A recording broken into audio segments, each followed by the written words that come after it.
దువ్వాడ శ్రీనివాస్ గారు తెలుసా అండి మీకు? చిన్న పిల్లవాడిని అడిగినా కూడా దువ్వాడ శ్రీనివాసరావు అంటే చాలా బ్రహ్మాండంగా చెప్తారు సార్. పెళ్లి చేసుకోవాలనుకుంటున్నాడంట, ప్రతి ఒక్క ఫంక్షన్కి వెళ్తున్నాడు. ఆమెని చూసి ఈ మధ్య ఏదో సిల్క్ హౌస్ ఒకటి ఏదో ప్రారంభించినాడు. ఆమెతో ఉండిపోతాడు, అతను ఇంకా రాజకీయానికి అవసరం లేదు అనే విధంగా ఆ రోజే అతని పైన ఎందుకు యాక్షన్ తీసుకొని ఉండకూడదు? ఇప్పుడు కాదన్నమాట సస్పెండ్ చేయాల్సింది. అతని భార్య, అతని పిల్లలు అతని పైన కంప్లైంట్ చేసినప్పుడు సస్పెండ్ చేసింటే ఆ పార్టీ పైన కొంతమందికి నమ్మకం ఉండేది సార్. జగన్మోహన్ రెడ్డి అనే వ్యక్తి ఒక మోనార్, ప్రజావేదికను పగలగొట్టేసినాడు. రాష్ట్రం అంతా కూడా రావణ కష్టం చేశాడు. అతనికి జన్మనిచ్చిన తల్లిదండ్రి మాటే అతను తీసుకోలేదు. తోడబుట్టిన చెల్లికే గౌరవం ఇలా. నమస్తే అన్న, ఏం పేరు? నా పేరు మధుసూదన్ రాయల్. ఎక్కడి నుంచి అండి? చిత్తూరు జిల్లా పొంగనూరు. రాష్ట్ర రాజకీయాలు మొత్తం క్లోజ్గా ఫాలో అవుతూ ఉంటారా? అవుతుంటామండి. దువ్వాడ శ్రీనివాస్ గారు తెలుసా అండి మీకు? తెలుసు సార్. ఎలా తెలుసు మీకు? వైఎస్ఆర్సీపీలో ఆయన ఒక ఎమ్మెల్సీ. అదేవిధంగా ఈ మధ్యకాలంలో అన్ని ఛానల్స్లోనూ చూస్తున్నాము. ఆమె భార్య, అతని భార్యనే అతని పైన అలిగేషన్ పెట్టి అతని ఇల్లీగల్ ఎఫ్ఐఆర్ ఉంది అనేసి దానిపైన గందరగోళం అయింది. ఆ విధంగా మాకే కదనుకోండి, ఇప్పుడు చిన్న పిల్లవాడిని అడిగినా కూడా దువ్వాడ శ్రీనివాసరావు అంటే చాలా బ్రహ్మాండంగా చెప్తారు సార్. అంటే పొలిటీషియన్ కన్నా ఈ విధంగా ఎక్కువ ఫేమస్ అయ్యారంట. పొలిటీషియన్ కంటే పొలిటీషియన్ వల్ల ఫేమస్ అయ్యిండే దానికంటే కూడా అతని పర్సనల్ విషయంగా 100% అతను చాలా ఫేమస్ అయ్యాడు సార్. సరేనండి, ఇప్పుడు ఆయన్ని వైఎస్ఆర్సీపీ వాళ్ళు ఏం చేశారంటే ఆయన సస్పెండ్ చేశారు April 22. అలా సస్పెండ్ చేయడం మంచిదంటారా? అతన్ని సస్పెండ్ చేయడం మంచిది అంటే అది వాళ్ళకి తెలియాలి సార్.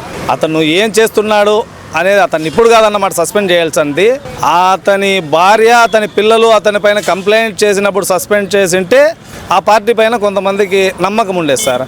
ఇప్పుడు సస్పెండ్ చేసిండారు అంటే అది ఏదో వాళ్ళ వ్యక్తిగత కారణాల వల్ల సస్పెండ్ చేసింటారు అని మేము అనుకుంటున్నాం సార్. అంటే కొంతమంది ఏం చెప్తున్నారంటే ఆయన రీసెంట్గా ఒక ఇంటర్వ్యూలో లోకేష్ గారిని పొగిడారు, అందుకని సస్పెండ్ చేశారని చెప్పి అంటున్నారు.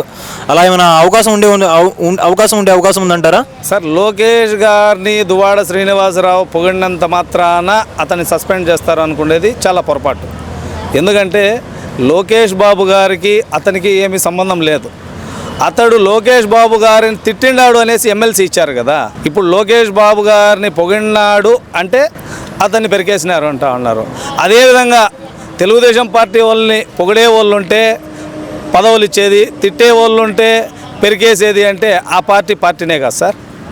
ఆ పార్టీని జనాలు కూడా ఆకర్షించరు. ఎందుకంటే లోకేష్ బాబు, చంద్రబాబు నాయుడు అనేవాళ్ళు వాళ్ళ బ్రాండ్ అంబాసిడర్.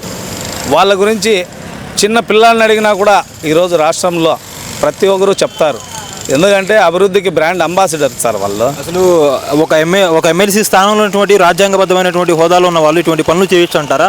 దువ్వాడ చేసిన పనులు లాంటి సార్, ఒక చిన్న స్థాయి నాయకులు కానీ ఇలాంటివి చేస్తే వాళ్ళపైన తీసుకునే శిక్షలు చాలా ఘోరంగా ఉంటాయి. ఆమె స్వయాన భార్య, అందరి సమక్షంలో తాళి కట్టిన భార్య, అంతేకాకుండా అతని పిల్లలు, అతను జన్మనిచ్చిన పిల్లలు, వీళ్ళు అందరూ కూడా అతని పైన అలిగేషన్ పెట్టినప్పుడు ఆ రోజు మీ పార్టీ అధికారంలో ఉంది, వైఎస్ఆర్సీపీ పార్టీ అధికారంలో ఉంది కదా. ఆ రోజే అతని పైన ఎందుకు యాక్షన్ తీసుకొని ఉండకూడదు? ఒక మహిళకు అన్యాయం జరుగుతూ ఉండేటప్పుడు ఇల్లీగల్ ఎఫ్ఐఆర్ పెట్టుకున్నంత ఆమెకు ఇచ్చిన సపోర్ట్, మీరు ఆమెకి ఇచ్చిన ప్రియారిటీ, సొంతంగా కర్మేచ మోక్షేచ అని తాలిబొట్టు కట్టిన ఆమెకి ఎందుకు ప్రియారిటీ లేదు ఆ రోజు వైఎస్ జగన్మోహన్ రెడ్డి గారు? ఆమె ఏమిచ్చినా కంప్లైంట్ తీసుకో ఉండొచ్చు కదా. ఆ రోజే ఇతన్ని సస్పెండ్ చేసి ఉండొచ్చు కదా. అంటే ఆ పార్టీకి నియమ నిబద్ధతలు ఏమీ లేవన్నమాట. అందుకోసము ఆయన ఈరోజు ఏదో, ఎందుకంటే ఆమె రెండో పెళ్లి చేసుకోవాలనుకుంటున్నాడంట. ఆమెని చూసి ఈ మధ్య ఏదో సిల్క్ హౌస్ ఒకటి ఏదో ప్రారంభించినాడు. ప్రతి ఒక్క ఫంక్షన్కి వెళ్తున్నాడు, అందరికీ పబ్లిసిటీ ఒక పాంప్లెట్ మాదిరి ఇచ్చుకుంటున్నాడు. అతడు ఇంక అవసరం లేదు, అతడు ఆమెతో ఉండిపోతాడు, అతను ఇంక రాజకీయానికి అవసరం లేదు అనే విధంగా ఆయన చెప్పిండొచ్చు. అంతేగాని లోకేష్ గారిని పొగిడిన దానికి అతన్ని ఎమ్మెల్సీ పదవి నుంచి, ఆ పార్టీ నుంచి సస్పెండ్ చేయిండారు అంటే చాలామంది ఉన్నారు సార్. సస్పెండ్ చేయొచ్చు. అట్లా లోకేష్ గారిని పొగిడినంత మాత్రాన చేయాల్సిన అవసరం అయితే లేదు. అదైతే వాస్తవం. ఇప్పుడు వైఎస్ జగన్మోహన్ రెడ్డి గారు 33 మందిని సలహా చేయడానికి ఒక కమిటీ లాగా ఫామ్ చేశారంట. వాళ్ళు ఏమైనా చెప్పుండొచ్చా ఈయన వల్ల మనకి పార్టీకి డ్యామేజ్ అవుతుంది, ఆయన తీసేయమని చెప్పి? సో వాళ్ళ మాటలు ఏమైనా విన్నారా జగన్మోహన్ రెడ్డి గారు? అసలు ఎవరు మాటలు వినరు కదా, వీళ్ళ మాటలు ఏమైనా విన్నారా? అందుకని తీసేశారా? సార్, జగన్మోహన్ రెడ్డి అనే వ్యక్తి ఒక మోనార్. సలహాదారులు అంటే ప్రభుత్వం ఉన్నప్పుడే కొన్ని వందల మందిని సలహాదారులు పెట్టుకున్నాడు. సలహాదారుల మాటలు ఏ ఒక్క మాట విన్నాడు? ప్రజావేదిక దొబ్బొద్దండి అని చెప్పింటారు సలహాదారులు. ఆయన ఉన్నాడా గమ్మున? ప్రజావేదికను పగలగొట్టేసినాడు. అదేవిధంగా రాష్ట్రమంతా కూడా రావణ కాష్టం చేశాడు. సలహాదారులంతా కూడా రాష్ట్రాన్ని రావణ కాష్టం చేయమని మొన్న చెప్పి ఉంటారా? సలహాదారుల మాట తీసుకునే వ్యక్తి కాదు సార్. అతనికి జన్మనిచ్చిన తల్లిదండ్రి మాటే అతను తీసుకోలేదు. కనీసం చెల్లి స్వయాన పుట్టిన తోడబుట్టు మన ఇంట్లో మన చెల్లికి మన భారత సాంప్రదాయ ప్రకారము ఎంత గౌరవం ఇస్తామో 1% గౌరవం ఇచ్చినాడా? కనీసం తోడబుట్టిన చెల్లికే గౌరవం ఇలా అతడు సలహాదారుల మాట తీసుకుంటాడంటే అదే హాస్యాస్పదంగా ఉంది సార్. ఇప్పటికైనా మరి జగన్మోహన్ రెడ్డి గారిలో మార్పు వచ్చిందంటారా? వచ్చే ఎన్నికల లోపు మళ్ళీ మొత్తం మిస్టేక్లు మొత్తం కూడా రెక్టిఫై చేసుకుంటారంటారా? సార్ ఆయనలో మార్పు వస్తుందని ఏ ఒక్క ఓటర్ కూడా అనుకోవట్లేదు సార్. ఆయనలో మార్పు వస్తుందని ఎవరు అనుకుంటున్నారంటే అప్పుడు ప్రభుత్వం అధికారంలో ఉన్నప్పుడు దందాలు చేసిన వ్యక్తులు, దౌర్జన్యాలు చేసిన వ్యక్తులు, భూ కబ్జాలు చేసిన వాళ్ళు, మైను, శాండు, ల్యాండు, వైను వీటిలో పుష్కలంగా సంపాదించిన వ్యక్తులు వాళ్ళు అనుకుంటున్నారు మళ్ళీ జగన్మోహన్ రెడ్డి వచ్చేయాలా అనేసి. అంతకు తప్ప ఇంకెవరు అనుకోవట్లేదు సార్.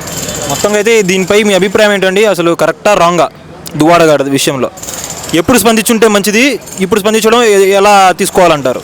సార్ అతని భార్య అనే వ్యక్తి ఏ రోజైతే అతన్ని దూషించిందో, ఈ విధంగా నా భర్త వల్ల నాకు నా పిల్లలకి అన్యాయం జరుగుతుంది అని చెప్పిందో ఆ రోజు జగన్మోహన్ రెడ్డి గారు కన్నా స్పందించింటే అతన్ని నమ్మచ్చు సార్.